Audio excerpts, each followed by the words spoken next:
नमस्कार, मैं डॉक्टर प्राची शर्मा, प्रवक्ता हिंदी, जिला शिक्षा प्रशिक्षण संस्थान पुखराया, कानपुर देहात से आप सभी का इस ऑनलाइन प्रशिक्षण में स्वागत करती हूँ। साथियों, आज हम लोग चतुर्थ सेमेस्टर के अंतर्गत हिंदी के काव्य साहित्य के अंतर्गत विविध कालों का अध्ययन करेंगे। सबसे पहले आज का जो विषय है उसमें हम हिंदी साहित्य के काव्य साहित्य इतिहास के प्रथम काल यानी कि आदिकाल के विषय में चर्चा करेंगे। तो शुरू करते हैं। इससे पूर्व भी मैंने साहित्य क्या है और साहित्य की आवश्यकता क्या है इस विषय पर क्लास ली है, इसलिए साहित्य क्या है इस पर चर्चा न करते हुए सीधे हम लोग कविता के पहले काल पर फोकस करते हैं। तो दोस्तों, आदिकाल हिंदी साहित्य के इतिहास का प्रथम काल है और काव्य के इतिहास का प्रथम काल है। आदिकाल का एक और नाम भी प्रचलित है, वीरगाथा काल। वीरगाथा काल नाम आचार्य रामचंद्र शुक्ल ने आदिकाल को दिया और इसी वजह से जो वीरगाथा काल नाम है इस पर काफ़ी लोगों ने ऑब्जेक्शन किया, कहा कि ये नाम उचित नहीं है। उसके पीछे कारण है क्योंकि आचार्य रामचंद्र शुक्ल ने काल को जब नाम दिया वीरगाथा, वीरगाथा काल केवल आदिकाल के संपूर्ण साहित्य के एक अंश से प्रभावित दिखाई देता है। सर्वमान्य जो नाम है वह आदिकाल है। आदि से तात्पर्य है प्रारंभ। हिंदी भाषा साहित्य की जो प्रारंभिक अवस्था है उस प्रारंभिक अवस्था को आदिकाल नाम दिया गया और ये नाम विवाद रहित है, इसीलिए इसको आदिकाल कहा जाता है। अब बात करेंगे कि आदिकालीन साहित्य की विशेषताएं क्या है। प्रत्येक साहित्य अपने समाज का दर्पण होता है। आपको जिस समय के बारे में अध्ययन करना है, यदि वह बीता हुआ काल है तो आप उस काल विशेष में जा तो नहीं सकते, किंतु आपके पास दो तरीके होते हैं उस काल विशेष का अध्ययन करने के लिए। पहला तरीका कि आप उस काल विशेष के इतिहास का अध्ययन करें और दूसरा तरीका आप उस काल विशेष के साहित्य का अध्ययन करें। क्योंकि जैसा साहित्य लिखा जाता है वो कहीं ना कहीं उस काल विशेष के समाज से प्रभावित होता है। जैसा समाज में घटित हो रहा होता है वैसा ही साहित्य में भी परिलक्षित होता है। तो जब हम आदिकालीन साहित्य पर जाते हैं, आदिकालीन काव्य को देखते हैं, तो हमें समाज में जो परिस्थितियाँ थी, जो सामाजिक धार्मिक परिस्थितियाँ थीं, उनका अवलोकन स्वतः ही हो जाता है। आदिकालीन परिस्थितियों, आदिकालीन प्रवृत्तियों, आदिकालीन विशेषताओं को मोटे मोटे रूप में जिन बिंदुओं में बांटा गया है, हम आज के इस क्लास में उन्हीं बिंदुओं की चर्चा करेंगे। तो सबसे पहले मैं ये बता दूं कि आदिकाल, हिंदी साहित्य के आदिकाल का काल निर्धारण क्या है। तो 1050 संवत 1050 से लेकर के संवत 1350 तक के काल को आदिकाल कहा गया है। इसकी काव्य की सर्व प्रमुख विशेषता यह है कि इसमें आश्रयदाता राजाओं की प्रशंसा की गई है। आप लोगों को पता ही होगा कि प्राचीन काल में राजा रजवाड़ों के आश्रय में विभिन्न कवि, साहित्यकार और विभिन्न कला के जानकार उनके आश्रय में रहा करते थे। वहाँ पर राजाओं के द्वारा उन कवियों को, उन कलाकारों को, उन कला के पारंगतों को आश्रय प्रदान किया जाता था। तो आदिकालीन साहित्य का जब हम अध्ययन करते हैं तो पाते हैं कि जो राज्य कवि हुआ करते थे वो अपने आश्रयदाता राजाओं की प्रशंसा में काव्य रचते थे। तो आदिकालीन ज़्यादातर जो काव्य है वह आश्रयदाता की प्रशंसा पर रचित है। इस विषय पर अगले पॉइंट पे हम विस्तार से चर्चा करेंगे, लेकिन अभी के लिए फ़िलहाल इतना हमें ध्यान रखना है कि प्रमुख विशेषता आदिकालीन साहित्य की क्या है कि जो कवि है जिस भी राजा के आश्रय में रहता है वह उस राजा की प्रशंसा में काव्य की रचना करता है, अपने आश्रयदाता की प्रशंसा में काव्य रचना करता है, उसको सुनाता है। दूसरी विशेषता जो आती है, आदिकालीन साहित्य में ऐतिहासिकता का अभाव हमें दिखाई पड़ता है। अब ये दो अलग अलग चीज़ें हैं, साहित्य अलग है, इतिहास अलग है, और हम जब इतिहास और साहित्य का घालमेल कर देते हैं तो इस तरह के बिंदु उत्पन्न होते हैं। भाई, हम इतिहास का अध्ययन नहीं कर रहे हैं, हम तो साहित्य का अध्ययन कर रहे हैं, और साहित्य सदा सर्वदा कल्पना मिश्रित होता है। वह यथार्थ पर आधारित हो सकता है, लेकिन उस साहित्य को रुचिकर बनाने के लिए कवि या साहित्यकार उसमें कुछ न कुछ कल्पना का आश्रय, कल्पना का सहारा लेता है। तो जब ये कहा जाता है कि आदिकालीन साहित्य में ऐतिहासिकता का अभाव है, तो ये बात मान्य है। इसके पीछे कारण क्या है कि आदिकाल में जितने भी ऐतिहासिक ग्रंथ भी लिखे गए, वो ऐतिहासिक ग्रंथ नहीं है। क्यों? क्योंकि वो साहित्य का अध्ययन हम लोग कर रहे हैं, तो वो साहित्यिक ग्रंथ हैं। तो जो साहित्यिक ग्रंथ हैं उसमें ऐतिहासिक कथ्य, ऐतिहासिक कहानियाँ काव्य के माध्यम से प्रस्तुत की गई हैं। उदाहरण के तौर पर हम लोग पृथ्वीराज रासो को ले सकते हैं। पृथ्वीराज रासो कविचंद के द्वारा रचित, चंदवरदाई जिनका नाम प्रचलित है, उनके द्वारा रचित पृथ्वीराज चौहान की संपूर्ण जीवन गाथा है। उन्होंने कितने युद्ध किए, उन्होंने कैसे युद्धों में विजय प्राप्त करी, किस तरह से पराजय का मुख देखा, किस तरह से उनको बंदी बना लिया गया। तो ये सारी घटनाएं जो है, घटनाक्रम जो है, वह पृथ्वीराज रासो में है। लेकिन जब हम तारीखों को ऐतिहासिकता के कसौटी पर कस के देखते हैं तो फिर हमें वहाँ पे थोड़ा सा भेद दिखलाई पड़ता है। तो उसके पीछे आप ये जानिए, जब भी आप कभी पढ़ाएंगे या पढ़ेंगे कि ऐतिहासिकता का अभाव, तो भैया ऐतिहासिकता का अभाव होगा, ज़रूरी है, क्योंकि वो इतिहास ग्रंथ नहीं है, वह काव्य ग्रंथ है, वह साहित्य है। और जब साहित्य होगा तो उसमें कुछ ना कुछ सम्मिश्रण होगा। तो कुछ पात्र ऐसे कहे जाते हैं विभिन्न रासो ग्रंथ में, विभिन्न वीर गाथा के जो रचनाएं हैं उसमें कहे जाते हैं कि कुछ पात्र जो है वो ऐतिहासिक हैं, कुछ पात्र ऐतिहासिक नहीं हैं। काल जो तिथियां दी गई हैं उनमें भी भेद है इतिहास से, तो वो मान्य है, क्योंकि हम लोग साहित्य का अध्ययन कर रहे हैं, इतिहास का नहीं। तो ये दूसरी विशेषता जो आदिकाल की कही जाती है, वो कहते हैं कि इस काल की रचनाओं में ऐतिहासिकता का अभाव।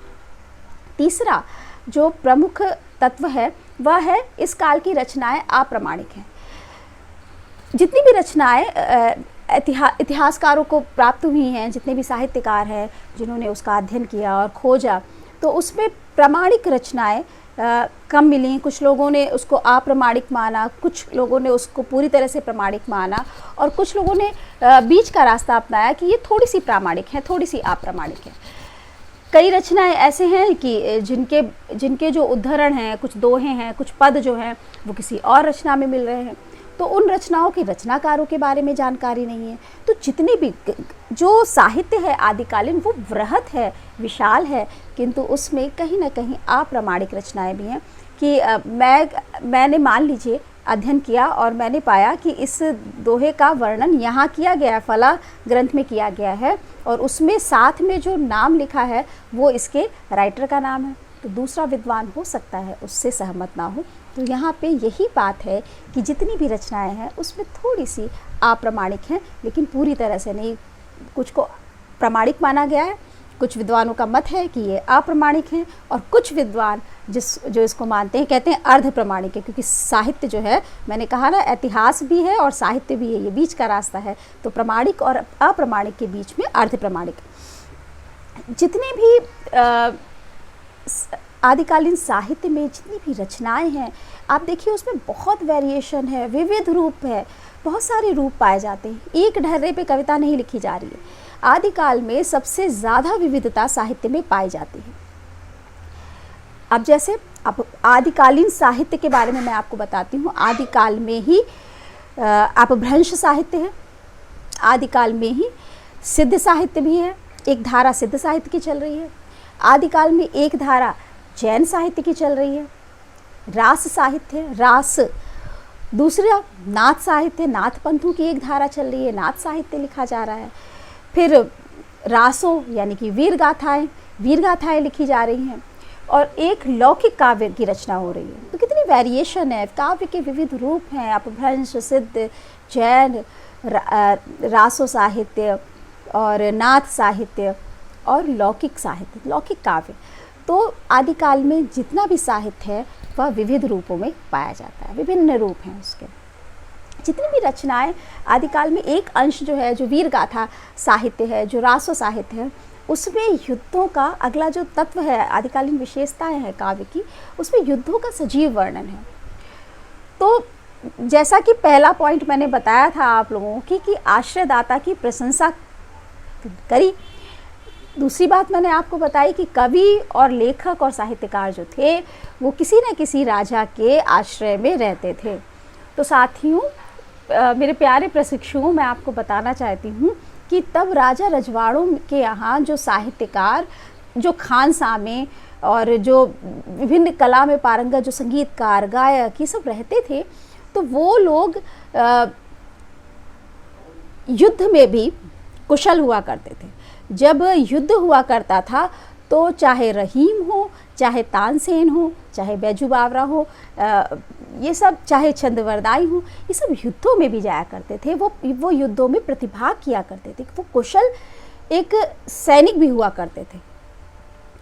तो जब एक कवि हृदय है और सेना का सैनिक बन करके वो जब युद्ध में जाता है तो एक तरफ वह युद्ध करता है और दूसरी तरफ वह अपने राजा को, उसकी सेना को वीरतापूर्वक युद्ध करते हुए देखता है। तो वो सजीव लाइव टेलीकास्ट, जिस तरह से हम लोग टीवी में देखते हैं ना, कहीं कोई घटना घट रही है और उनका लाइव टेलीकास्ट देखते हैं, तो वो कवि के द्वारा, साहित्यकार के द्वारा भी अपनी आँखों से सजीव दर्शन किया जाता था। और जितना भी साहित्य लिखा गया है युद्ध से ओतप्रोत युद्धों का, उसमें सजीव वर्णन है, बिल्कुल आंखों देखा वर्णन है। आप चंद्रवरदाई की काव्य उठा करके देख लीजिए, रासो ग्रंथ जो है, आप बीसल देव रासो उठा करके देख लीजिए, विभिन्न प्रकार के जो रासो ग्रंथ हैं, आप जब उठा करके देखेंगे तो आप पाएंगे कि क्या जैसे लाइव टेलीकास्ट हो रहा हो। तो उसके पीछे रीज़न क्या है कि वो युद्ध देखा ही नहीं गया, वो युद्ध साथ में लड़ा भी गया है।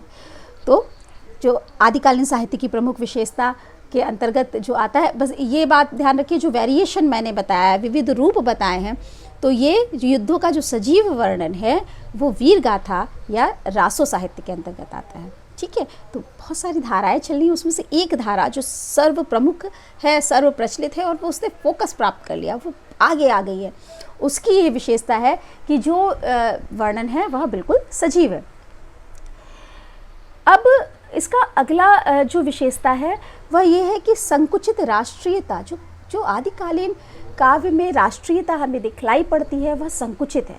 अब इसको मैं समझाना चाहूँगी, राष्ट्रीयता भी क्या संकुचित हो सकती है, मैं ये थोड़ा सा आपको डिस्क्राइब करूँगी।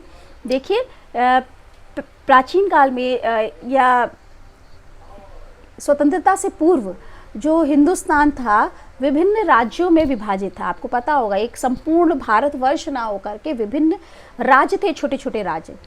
तो वहाँ जब, जैसे हमारी निष्ठा हमारे राज्य के प्रति नहीं है, हमारी निष्ठा हमारे राष्ट्र के प्रति है। जो राज्यों का बंटवारा इस समय किया गया है वो केवल सुचारू रूप से शासन प्रशासन किया जा सके इस वजह से किया गया है। लेकिन यहाँ पे कोई राजतंत्र नहीं है, यहाँ पे कोई राजा नहीं है कि हम फलां प्रदेश के हैं तो वहाँ उस राज्य के ना, ये हम हैं क्या, हिंदुस्तानी हैं, भारतीय हैं। लेकिन जब उस काल की बात करते हैं तो वहाँ पे राज्य हुआ करते थे, उस राज्य का एक राजा हुआ करता था। तो जाहिर सी बात है, जिस राज्य में जो कवि, जो साहित्यकार रहता था, उसकी जो राष्ट्रीयता की भावना थी वह उस राज्य विशेष के प्रति होगी। तो उसके काव्य में भी जो दिखलाई पड़ता है वह राष्ट्रीयता, संकुचित राष्ट्रीयता होगी।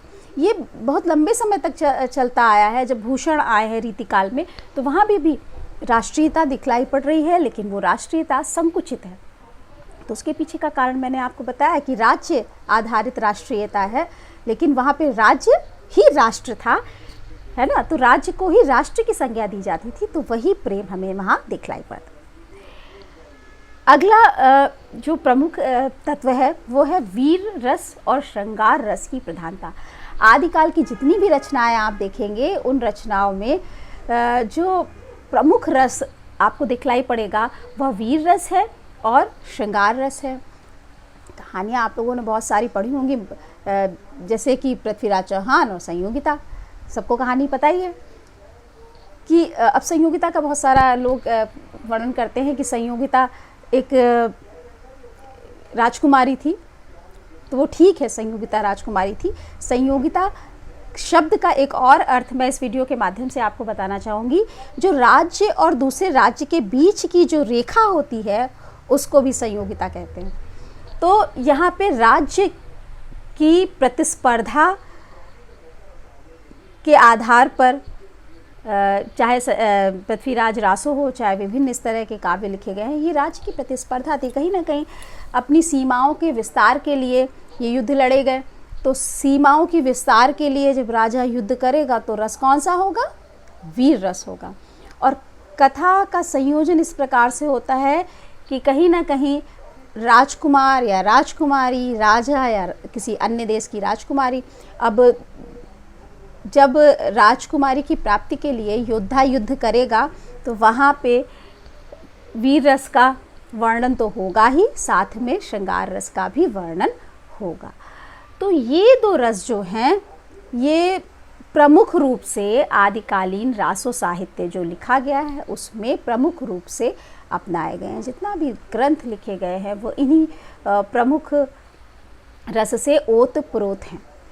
अब अगली बात करते हैं, ये जो साहित्य रचा गया है रासो साहित्य या सिद्ध साहित्य या नाथ साहित्य, तो इस साहित्य के अंतर्गत विभिन्न भाषाएं आई हैं। अपभ्रंश आई है ना। अपभ्रंश जो स्टार्टिंग पॉइंट है हिंदी का, जहाँ से हिंदी और हिंदी की प्रमुख बोलियाँ विकसित हुई हैं, तो इन भाषाओं में रचा गया है।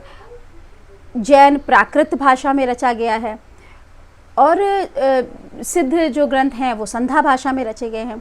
लेकिन जो प्रमुख जो ज़्यादा जगह घेरता है आदिकालीन साहित्य के विविध रूपों में जो है रासो साहित्य, वो डिंगल पिंगल भाषा में रचा गया है। मैं आपको साथ ही साथ बता दूं कि डिंगल भाषा किसे कहते हैं और पिंगल भाषा कहते हैं। देखिए, अपभ्रंश के साथ यदि राजस्थानी भाषा मिश्रित हो जाती है तो वह डिंगल भाषा कहलाती है, और अपभ्रंश के साथ यदि ब्रज भाषा का मिश्रण होता है तो वह पिंगल भाषा कहलाती है।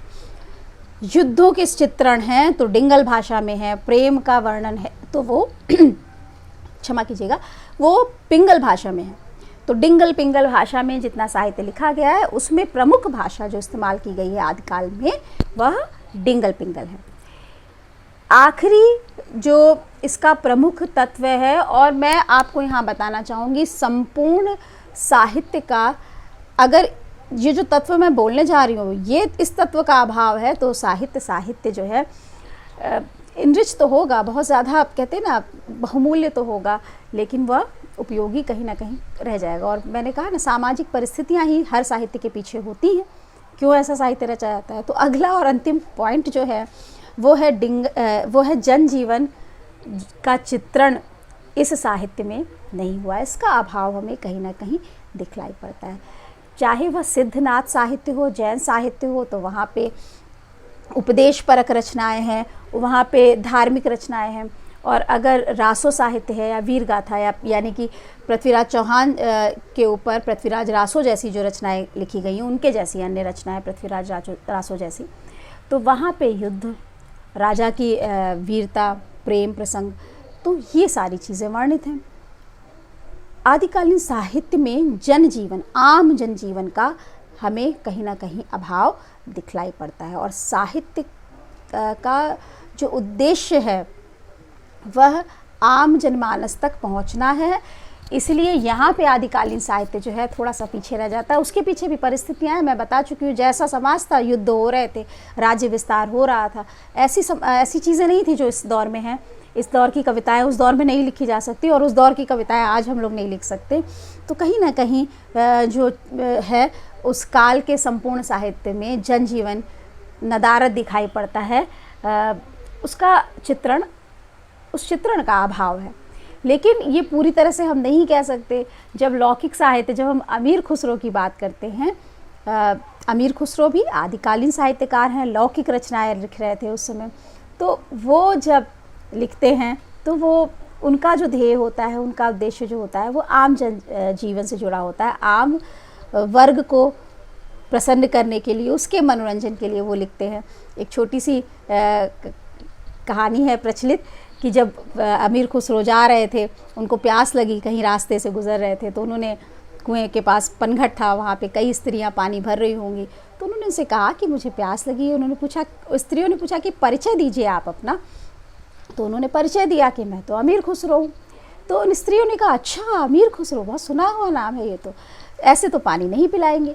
पानी अब भोली भाली स्त्रियाँ थीं, तो उनमें से एक स्त्री बोली कि मुझे तो कविता सुननी है, और कविता जो हो वो कुत्ते पे होनी चाहिए। दूसरी स्त्री बोली खीर पे होनी चाहिए, है ना। तीसरी स्त्री बोली चकिया पे होनी चाहिए। तो अमीर खुसरो ने कहा ठीक, सुनाते हैं। और अमीर खुसरो ने त्वरित होकर के कविता बनाई और कहा, खीर पकाई जतन से, चरखा दिया चलाए, आया कुत्ता खा गया, तू बैठी ढोल बजाए। बहुत सारी छोटी छोटी, तो सबको प्रसन्न कर दिया और फिर उन स्त्रियों ने पानी पिलाया। तो ये आम जनमानस से जुड़ाव था कविता में, उस समय भी है, लेकिन वो एक संकुचित धारा है, बहुत छोटी सी धारा दिखलाई पड़ती है। मुझे आशा है कि आज की क्लास आपको पूरी तरह से समझ में आ गई होगी और आप इसका अध्ययन करेंगे, आदिकालीन विशेषताओं का, आदिकालीन विशेष प्रवृत्तियों का अध्ययन करेंगे और ये आपके लिए उपयोगी होगी। अगली कक्षा में हम लोग आदिकालीन प्रमुख साहित्य धाराएं और प्रमुख साहित्य के विषय में अध्ययन करेंगे। तब तक के लिए धन्यवाद, नमस्कार।